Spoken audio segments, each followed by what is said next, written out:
예, 안녕하십니까. 저는 오지성 TV를 운영하고 있는 유튜버 오지성 목사입니다. 부족한 종을 많은 구독자분들이 응원해 주시고 사랑해 주시고 기도하여 주셔서 다시금 감사를 드립니다. 감사합니다.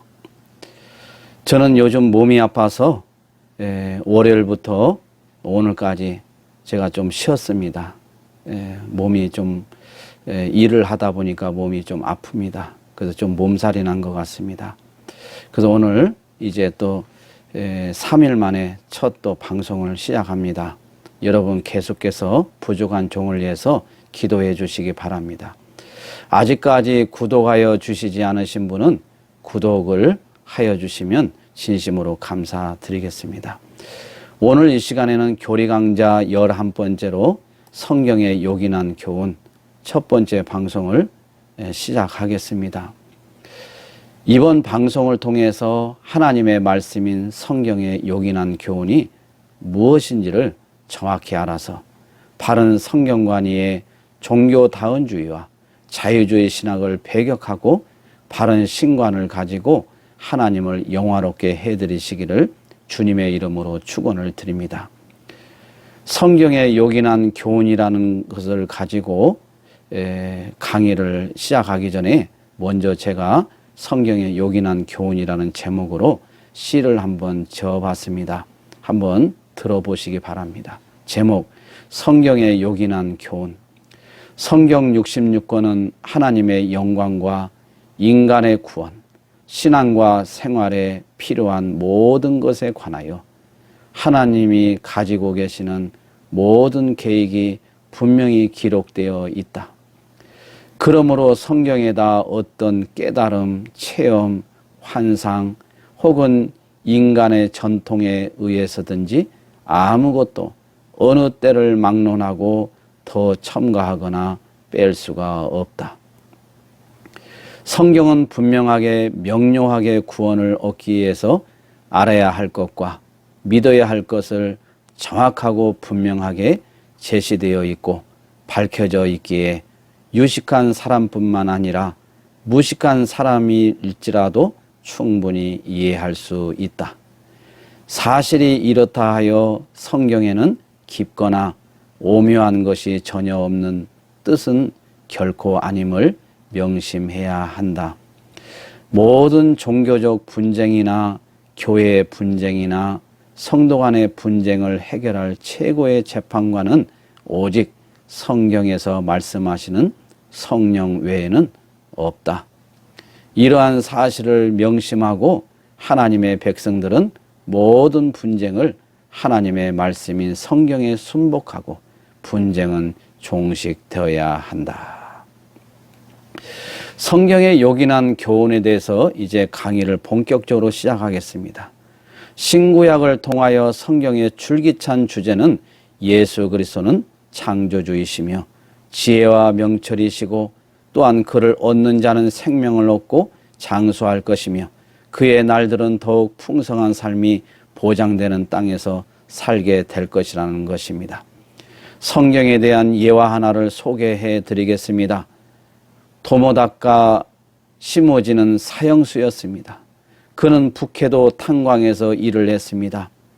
일하는 일수만큼 생명이 연장되기 때문이었습니다. 주말이면 수많은 사람들이 면회를 왔습니다. 하루는 3천리나 멀리 떨어진 곳에 계시는 어머니가 면회를 오셨습니다. 어머니가 면회를 오실 줄은 꿈에도 생각하지 못했습니다. 그는 늙으신 어머니에게 왜 오셨냐며 버럭 화를 냈습니다. 어머니는 그의 말에 아랑곳하지 않고 작은 보자기를 놓아두고 가셨습니다. 보자기를 풀어보니 성경책이 나왔습니다. 감옥에 있던 다른 죄수들은 그것을 담배 마리로 사용하려고 한 장씩 찢어갔습니다. 그러는 와중에 도모닥과 시모지는 성경을 읽기 시작하였습니다. 쭉 읽어 내려가는 동안에 마음에 감동이 오자 아예 손에 항상 들고 다니면서 성경을 읽게 되었습니다.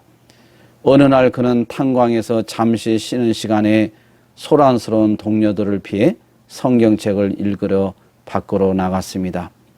그 순간 갱도가 무너졌습니다. 도모 닦아 시모지를 제외한 모든 동료가 생명을 잃었습니다. 그는 하나님이 자신을 살렸음을 굳게 믿게 되었습니다. 모험수로 추록한 후 그는 젊은 사람들을 위해 헌신했습니다. 중고등학교와 고아원 6개를 설립하고 일본 교육자 대상을 받으며 사회사업가로서 일생 동안 사역을 했습니다. 사형수인 아들을 위해 기도한 어머니의 눈물과 하나님의 말씀인 성경을 가까이 두려는 마음을 하나님께서는 아시고 생명도 기적적으로 구해주시고 많은 열매를 맺도록 복을 주신 것입니다. 할렐루야. 오늘 이제 제3문, 성경이 제일 요긴하게 교훈하는 것이 무엇입니까? 이 답으로 성경이 제일 요긴하게 교훈한 것은 첫 번째, 사람이 하나님에 대하여 어떻게 믿을 것과 두 번째, 하나님께서 사람에게 요구하시는 본분입니다. 이것을 이제 구체적으로 더 자세하게 살펴보도록 하겠습니다. 성경이 제일 요긴하게 교훈하는 것이 무엇입니까? 첫째, 사람이 하나님께 대하여 어떻게 믿을 것을 가르쳐 주시는 것입니다. 요한복음 20장 30절에서 31절 말씀, 예수께서 제자들 앞에서 이 책에 기록되지 아니한 다른 표적도 많이 행하셨으나 오직 이것을 기록함은 너희로 예수께서 하나님의 아들 그리스도이심을 믿게 하려 하며 또 너희가 믿고 그 이름을 힘입어 생명을 얻게 하려 함이니라. 요한이 요한복음 20장 30절에서 31절에서 예수께서 많은 표적을 행하셨다고 강조하는 이유 중 가장 두드러진 것은 예수께서 행하신 표적 중 가장 중요한 표적은 예수께서 하나님의 아들임을 보여주신 것입니다. 또한 중요한 표적은 요한복음이 다른 복음서보다 더 자세하게 묘사하는 부활의 표적입니다. 본절 직전에 나오는 요한복음 20장 1절에서 29절에 기록된 부활의 사건이야말로 하나님의 아들이신 예수께서 이 땅에 인간의 몸을 입고 내려오사 그리스도로서 인간의 구속사역을 완성하기에 행하신 여러 표적 가운데 가장 진정한 표적이라는 사실을 강조하고 있습니다. 이런 의미에서 부활이야말로 기독교가 다른 종교와 구별되는 생명의 종교임을 보여주는 가장 큰 표적이 됩니다. 세상 어디에도 부활이라는 단어를 사용할 종교는 없습니다. 부활은 오직 기독교에서만 사용되어짐을 알고 늘 부활의 신앙을 갖고 믿음 생활을 잘 하여야 합니다. 적어도 신이 아니면서 신이라고 자처한다면 죽음을 이기고 부활하는 능력과 창조의 능력이 있어야 합니다. 그러나 하나님 외에 누가 죽음을 이기고 부활하였거나 창조할 수 있는 능력이 있는가? 요한복음 20장 31절을 보면 요한복음을 기록한 목적이 두 가지로 제시되어 있습니다. 첫 번째는 예수께서 하나님의 아들이심을 믿게 하려는 것입니다. 그리고 두 번째는 여기서 더 나아가 이러한 믿음을 통해 구원을 받게 하려는 것입니다. 그러나 이 두 가지 목적을 서로 별개의 것으로 볼 수는 없습니다. 왜냐하면 믿음과 구원은 불가분의 관계에 있기 때문입니다.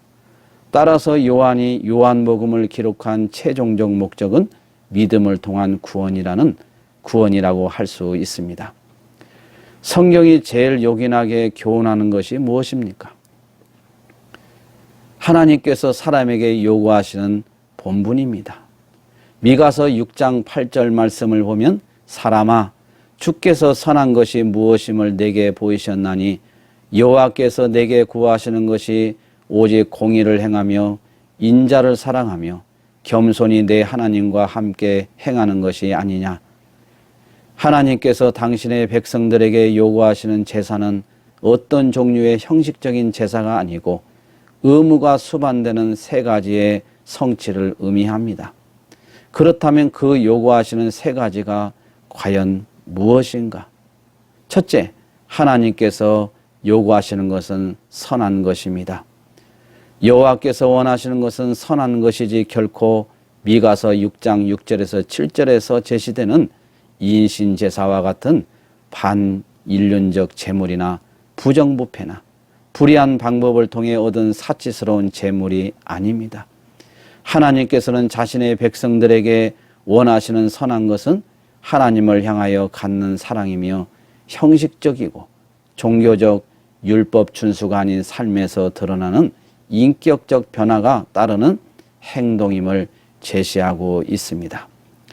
둘째로 하나님께서 원하시는 것은 정의를 실천하는 일입니다. 이 일은 율법에서 요구하는 정의가 무엇인지를 단지 아는 것에 그치는 것이 아니고 그것을 행하는 것이 중요함을 강조하고 있습니다. 정의에 해당하는 미시파트는 하나님의 속성인 동시에 하나님께서 자신의 백성에게 요구하는 성품 중에 하나입니다. 근본적으로 정의를 행하는 것은 하나님의 성품을 간직하며 또 그 성품대로 살아가야 할 하나님의 백성들이 하나님의 정의를 삶 속에서 생활 속에 세상 가운데 구현하는 것이라고 할 수 있습니다. 당시 선민들에 관한 앞선 3장 2절에서 3절에서는 가난한 자들의 등가죽을 벗기고 뼈에서 살을 뜯어 그 살을 먹고 그 가죽을 벗기며 그 뼈를 꺾어 다지기를 냄비와 솥 가운데 담을 고기처럼 하였다고 고발하고 있습니다. 이러한 삶을 사는 그들에게는 정의를 그 어디에도 찾아볼 수 없는 것입니다. 인자를 사랑하며에서 인자의 의미는 하나님의 자기 백성을 향한 사랑을 나타내는 표현입니다. 자상함, 친근함, 애정이라는 의미도 있지만 근본적인 의미는 하나님께서 자기 백성에게 베푸시는 언약적 사랑으로 규정하고 있습니다. 다시 말해서 이는 하나님께서 오직 언약에 입각하여 무조건적으로 그 백성들에게 한결같은 사랑을 베푸셨음을 나타낸 것이라고 할 수 있습니다. 셋째로 하나님께서 원하시는 것은 겸손히 하나님과 동행하는 삶입니다. 하나님과 동행한다는 것은 하나님과 연합하는 것을 의미합니다. 다시 말해서 하나님께서 자기 자신을 온전히 의탁한다는 의미를 지닌 것으로 이 역시도 겸손과 일맥상통합니다. 비록 가진 것이 없이 지극히 미약한 재물을 드린다 해도 천천의 수양이나 만만의 강물 같은 기름을 드리지 못한다 할지라도 하나님은 바로 이러한 겸손한 자의 삶과 그가 당신께 자기의 모든 것을 의탁함을 즐거워하고 그의 영혼의 소원을 만족해 하십니다. 하나님께서 당신의 백성들에게 요구하시는 바는 실로 과거나 현재나 동일하며 그에 따른 처분도 동일하십니다.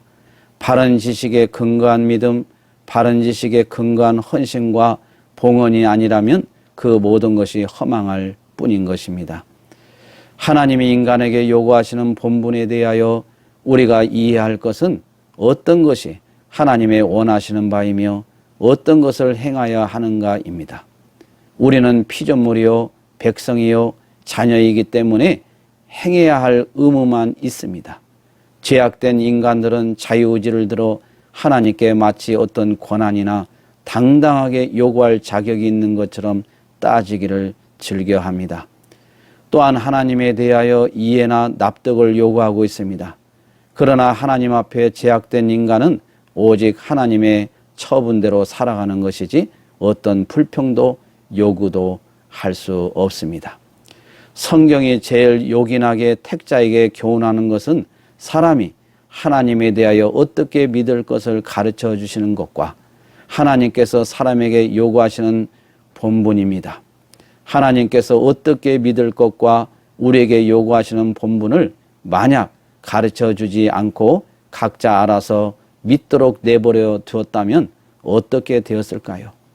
불의한 인간들은 자기들이 스스로 알아서 하겠으니 간섭하지 말라고 하나님께 불평을 합니다. 이러한 자들에게는 바울은 로마서 1장에서 이렇게 고발하고 있습니다. 스스로 지혜 있다 하나 우둔하게 되어 썩어지지 아니하는 하나님의 영광을 썩어질 사람과 금수와 버러지 형상의 우상으로 바꾸었느니라. 하나님께서 어떤 규칙을 주시지 않고 내버려 두었더니 하는 짓들이란 하나님을 섬기는 것이 아니라 금수와 우상으로 바꾸어 섬기더란 말입니다.